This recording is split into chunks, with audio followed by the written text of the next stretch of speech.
The most annoying man in Riyadh. Sarah forgot about the stranger, or at least that was what she told herself.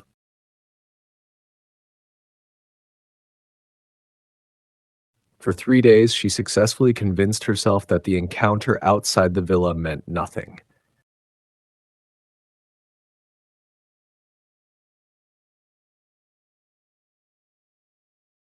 Absolutely nothing. He was just a random man. A stranger who had asked too many questions. A stranger who had no idea how irritating he was. A stranger she would never see again. And that was exactly how she wanted it. Because Sarah had enough problems already. She didn't need another one. Unfortunately, life seemed to enjoy proving her wrong.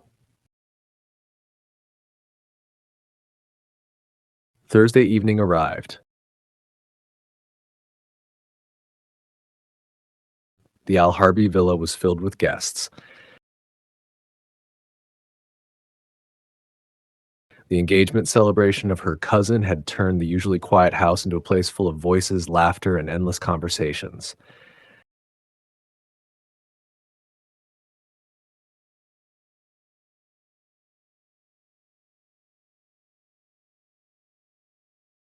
Relatives filled every corner. Children ran through the hallways. Aunts exchanged stories.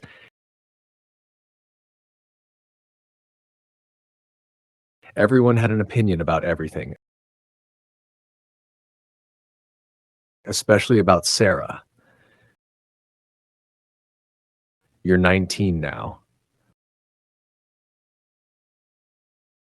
University must be tiring. When will we celebrate your engagement?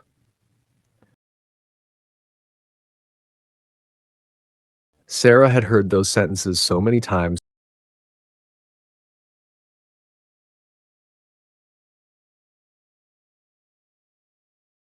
that she could almost answer before people finished speaking.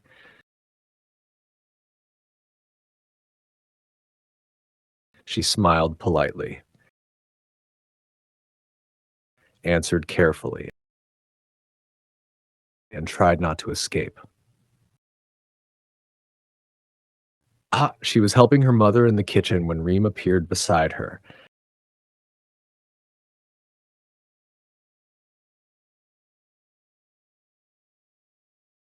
The 14-year-old had the same suspicious smile she always wore when she knew something Sarah didn't. Sarah immediately became cautious. What? Reem smiled wider. Nothing. Reem? Okay, something. Sarah sighed. What did you do? Why do you assume I did something?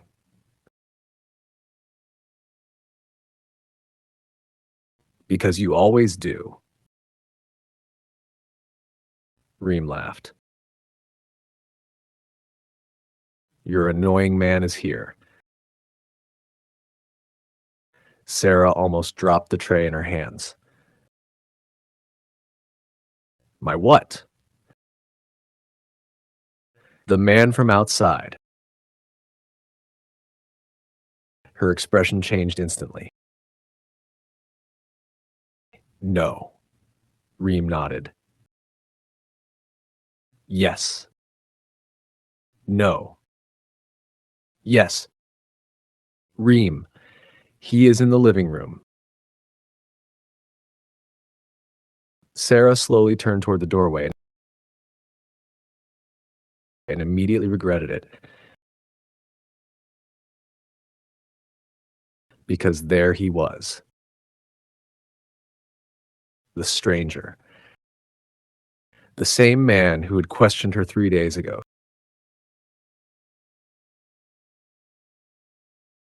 the same man who had annoyed her in less than 5 minutes,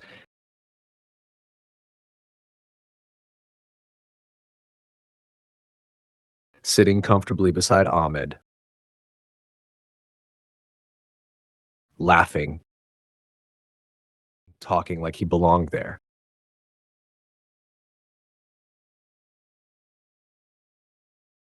Sarah stared, and then he looked up. Their eyes met. For a moment, neither of them spoke. Then his lips curved into that same annoying smile.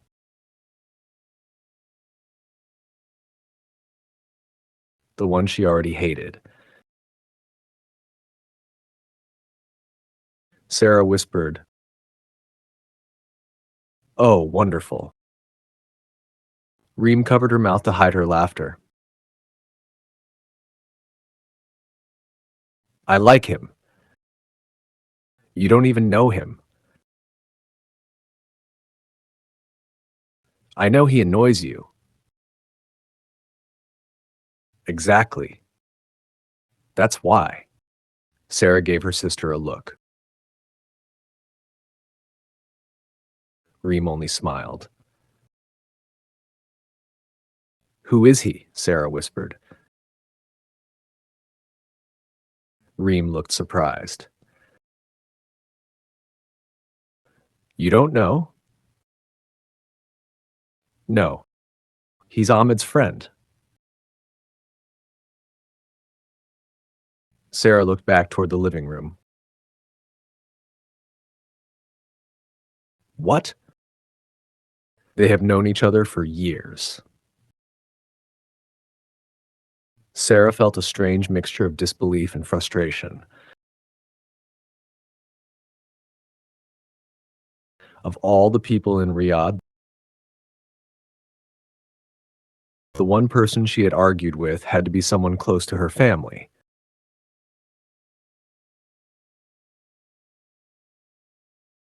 Of course, because apparently Allah had decided she needed more patience.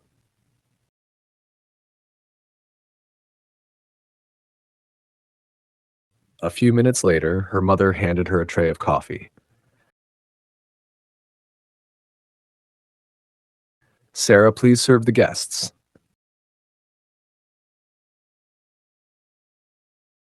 Sarah looked at the tray, then at her mother. "Me?" Maha smiled innocently. "Yes." Sarah knew that smile. Her mother knew exactly what she was doing.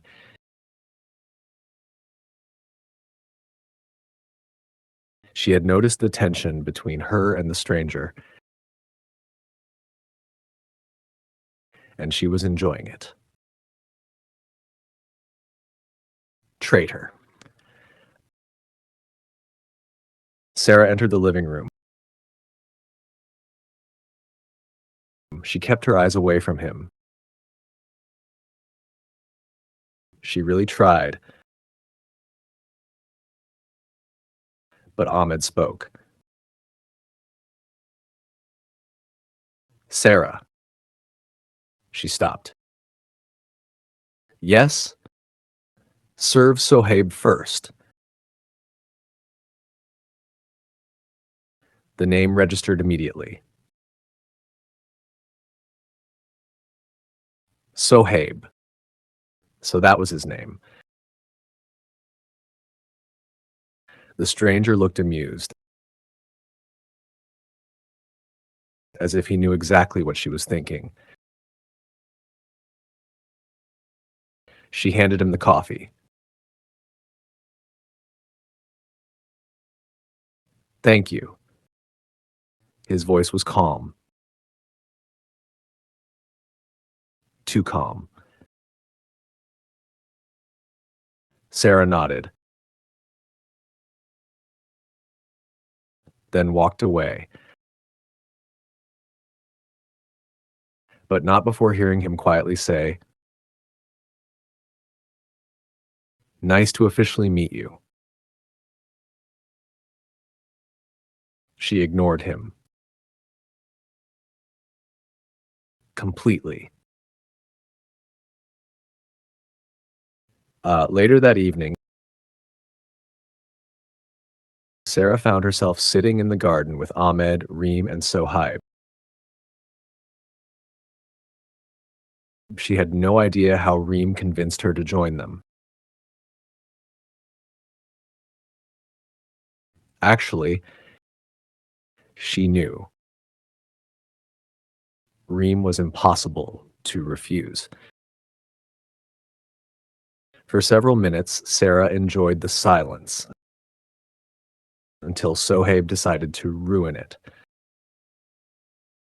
So, Sarah looked at him. So, do you always attack people you just meet? Her eyebrows rose. Do you always accuse strangers of things that aren't your business? Ahmed looked between them. Wait, what are you two talking about? Nothing, Sarah said quickly. Something, Sohaib said at the same time.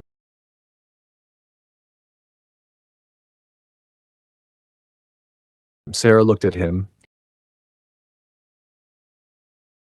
He looked amused. She wanted to throw something at him.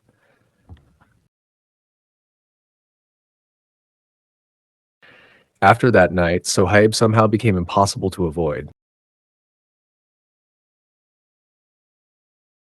Not because he followed her, not because he tried to bother her. Actually, he was surprisingly respectful.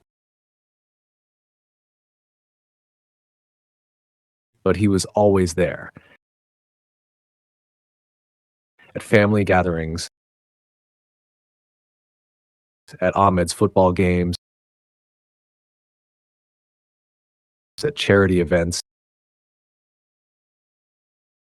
everywhere. And every time they met, they argued. "You are always this stubborn?"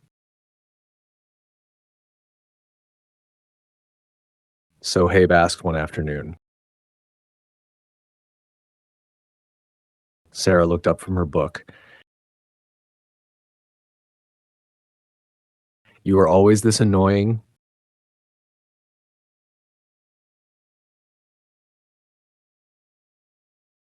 "Yes. At least you're honest." "Thank you." That wasn't a compliment.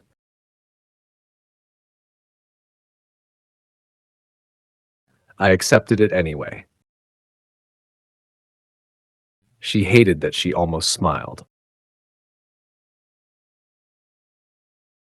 Almost. But slowly, something changed.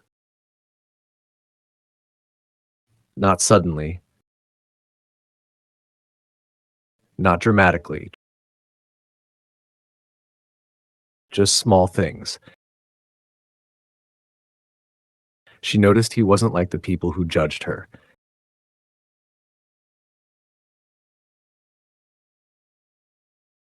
He listened. He joked. He respected boundaries. And that confused her because she had expected him to be arrogant. Instead, he was simply different. Meanwhile, Suhaib had his own problem. His friends noticed. Of course they did. They always noticed everything. You like her. Omar said it casually. Suhaib looked up. No. Khalid laughed. That was the fastest lie I've ever heard. I don't.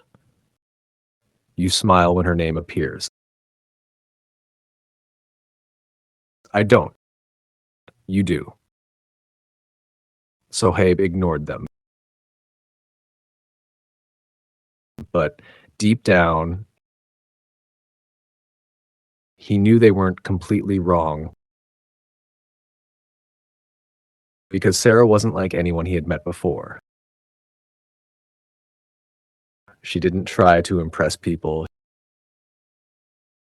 She didn't change herself depending on who was watching. She was honest, sometimes too honest, and somehow that was exactly what attracted him. Sarah stared out of the taxi window.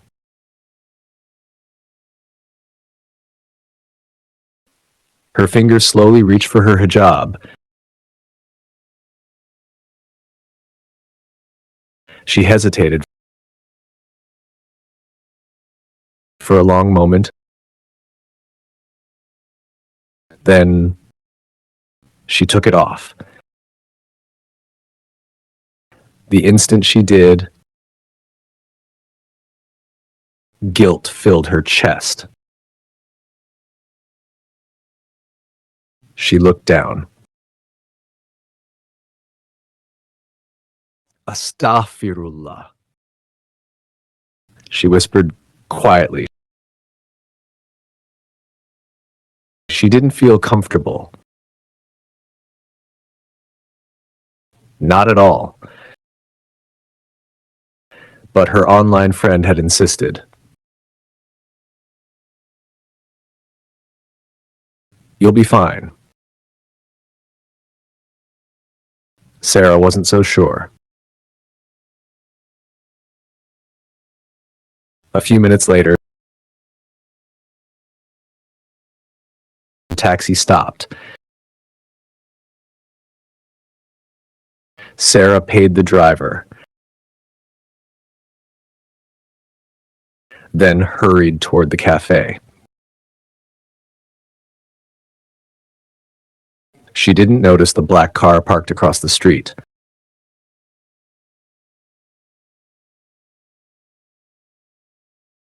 Or the man watching her.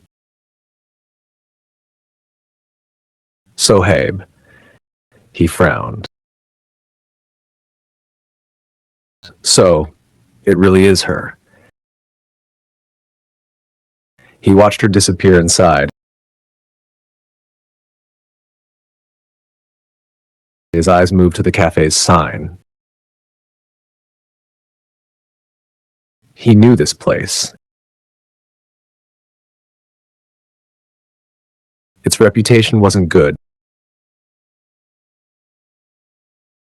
Not even close. Without thinking twice, he got out of his car and followed her inside. He chose a table far away, close enough to see her, far enough that she wouldn't notice him.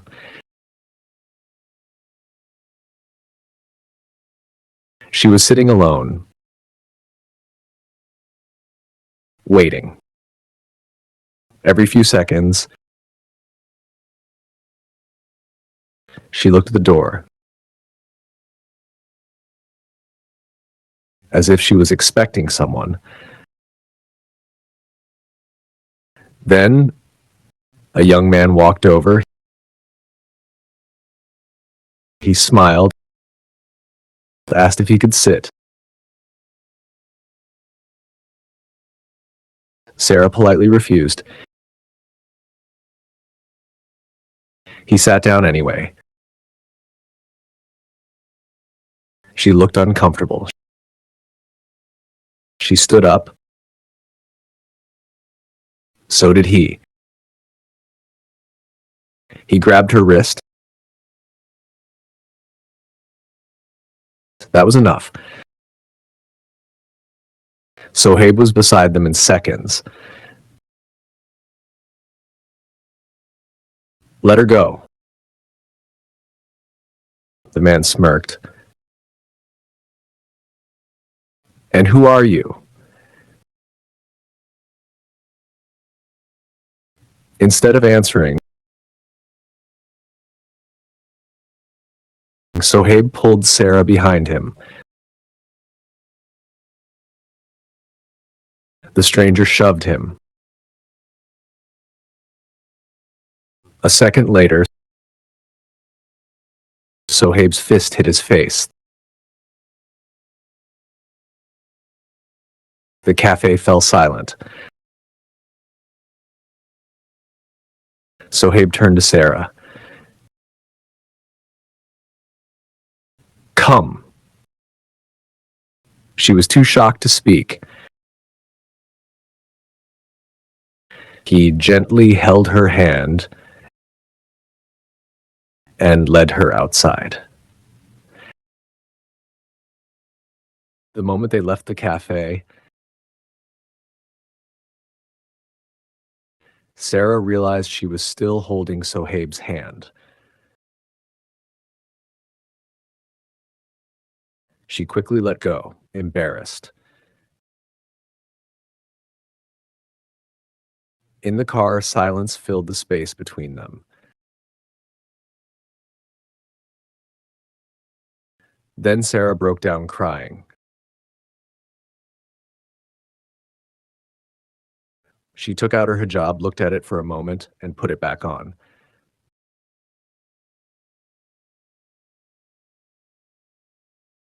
I understand now, she whispered. I thought I knew better, but I was wrong. She admitted that ever since removing it, she had felt uneasy. Maybe Allah wanted to guide me. She thanked Suhaib for helping her.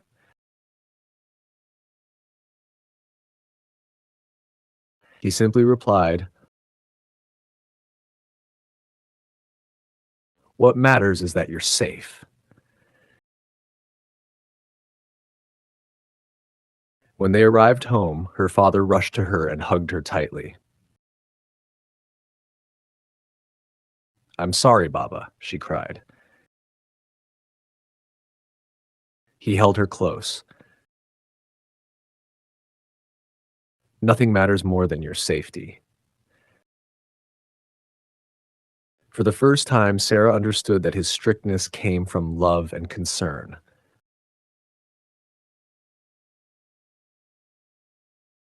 3 months passed. Sarah focused on her studies, her family, and her faith.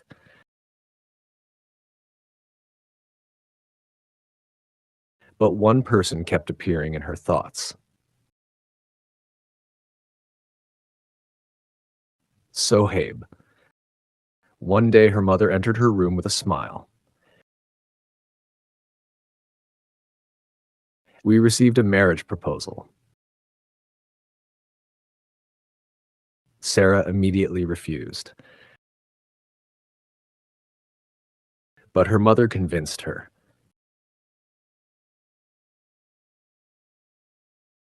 Just meet him. If you don't like him, you can say no. After some hesitation, Sarah agreed. Then her mother added,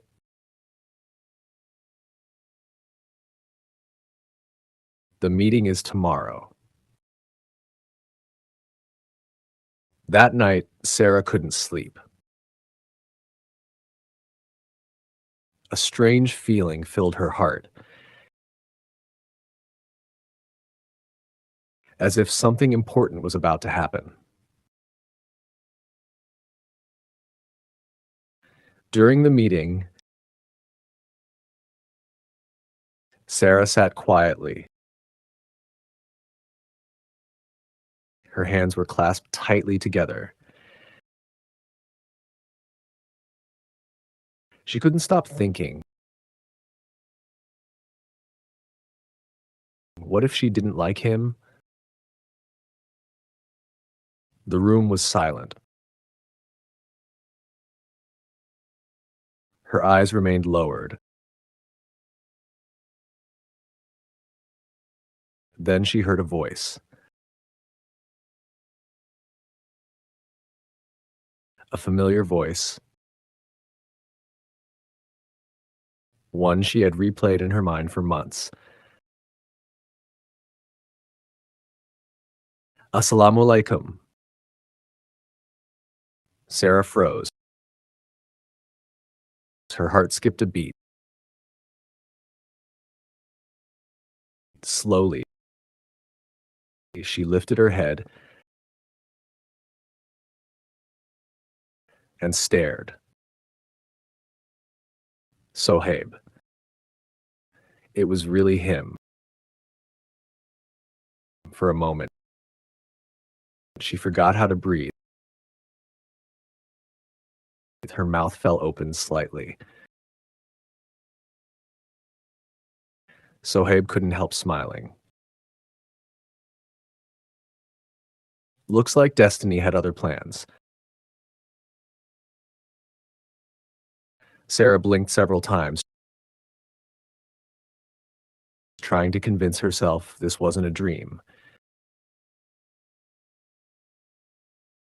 You. She couldn't finish. Sohaib laughed softly. Me. A smile slowly appeared on her face. "I thought I'd never see you again." She admitted quietly. "Neither did I." The tension between them slowly disappeared. Soon, they were talking comfortably about everything. Sarah laughed. "I honestly couldn't stand you." Sohaib placed a hand over his chest dramatically. "That hurts." She laughed harder. "You were always angry. And you were always stubborn." "Still am." "True." Both of them laughed.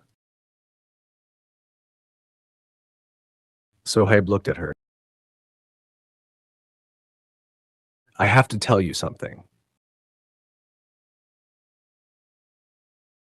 Sarah felt her heart race again. "What is it?"